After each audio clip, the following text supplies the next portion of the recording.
नमस्कार मित्रांनो, रविराज साबळे यांचा लवकरच दैत्य गेम होणार आहे असं त्यांनी स्वतःच इथे सांगितलेलं आहे. गेल्या काही दिवसापासून बच्चू कडू यांच्यावरती खूपच विधान त्यांनी केलेलं आहे, वादग्रस्त विधान त्यांनी इथे केलं आहे. आणि हालाकी आता नुकतेच बच्चू कडू यांनी जाहीर पक्षप्रवेश शिंदे शिवसेने यांच्या गटात इथे केलं आहे. आणि त्याच्यापासून त्यांनी त्यांच्या इंस्टाग्राम अकाउंटवरती एवढे काही पोस्टर्स अपलोड केला की त्याच्या माध्यमातून त्यांनी सांगितले की बच्चू कडूंनी कसं चॉकलेट खाल्लं, कसे गद्दार निघाले, कसे धोका दिला.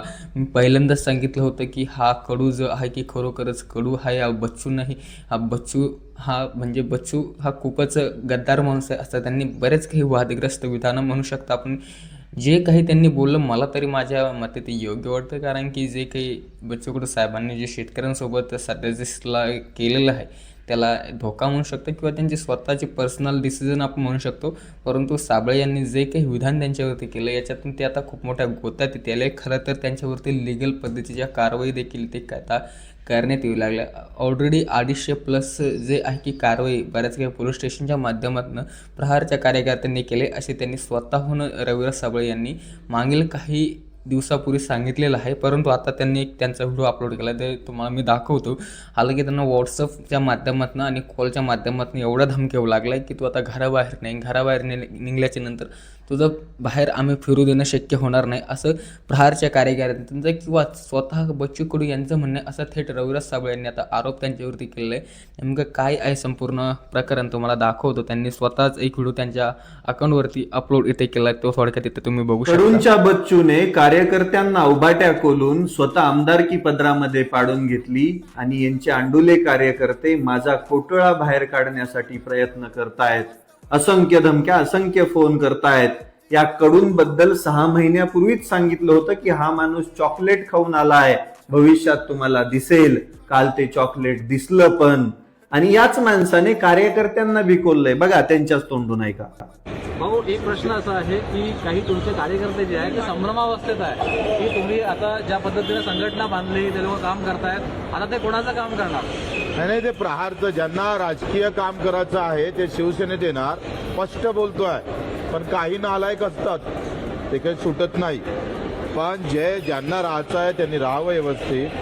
मी कोणाला जबरदस्ती केली नाही. कार्यकर्त्यांनो, अरे झाकण झुल्यांनो, तुम्हाला तुमचा नेता नालायक म्हणतोय. झाकण झुल्या नुसत्या धमक्या काय देतो या ना कधी समोर. मागच्या 6 महिन्यापूर्वी कोणी नसताना शिंगावरती घेतलं होतं, त्यावेळेस बी तुम्ही काही करू शकले नाही, आता बी करू शकणार नाही. त्यांचं म्हणणं आहे की यांचे अंडोले कार्यकर्ते माझा कोठा बाहेर काढण्यापर्यंत त्याची धमकी दिली लागले. मित्रांनो, हे सर्व तर धमक्या वगैरेंचं प्रकरण झालं. परंतु एक प्रश्न तुम्हाला देखील पडला असेल की रविराज साबळे यांनी नेमकं बच्चू कडू यांच्या विरोधात एवढे आवाज का उठवणे लावले किंवा एवढे त्यांच्या विरोधात ते का विधान बातचीत काय नेमकं का करू लागले, त्यांच्या विरोधात एवढे का बोलू लागले. मित्रांनो, याचं एक कारण आहे. बच्चू कडू यांनी जे आहे की एक आंदोलन केलं होतं आता गेल्या 5 ते 6 महिन्यापूर्वी, जे आहे की नागपूर येथे. आणि त्याच्या माध्यमातून त्यांनी पहिल्यांदा पण उपोषण केलं होतं. ज्या वेळेस बच्चू कडूंनी उपोषण केलं, आंदोलनं केले, त्यावेळेस ते पण वेळेस सरकारसोबत त्यांची मीटिंग्स झाली, चर्चासत्र झाले.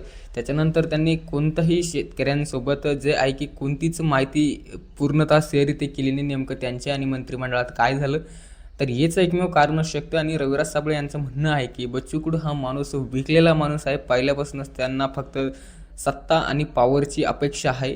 फक्त हे शेतकऱ्यांच्या नावाखाली राजकारण करण्याचे काम करतात असं त्यांचं म्हणणं आहे. परंतु याच सर्व काही कारणामुळे आता रविराज पाटील साबळे हे खूप मोठ्या वादात इथे येताना दिसून येऊ आहे. हालाकी यांच्या विरोधात आता थेट कोर्टातही यांना जावं लागणार आहे, कारण की सर्व काही नोटीस यांना ऑलरेडी आल्याच असेल. हा व्हिडिओ बनण्याचं कारण फक्त हेच आहे मित्रांनो की रविराज साबळेंना आपणही खूप जास्तीचा सपोर्ट इथं करतो, कारण की तो माणूस एकदम चांगल्या पद्धतीने शेतकऱ्यांसाठी चांगले काम सध्याची इथे सोशल मीडियाच्या माध्यमातून करू लागले.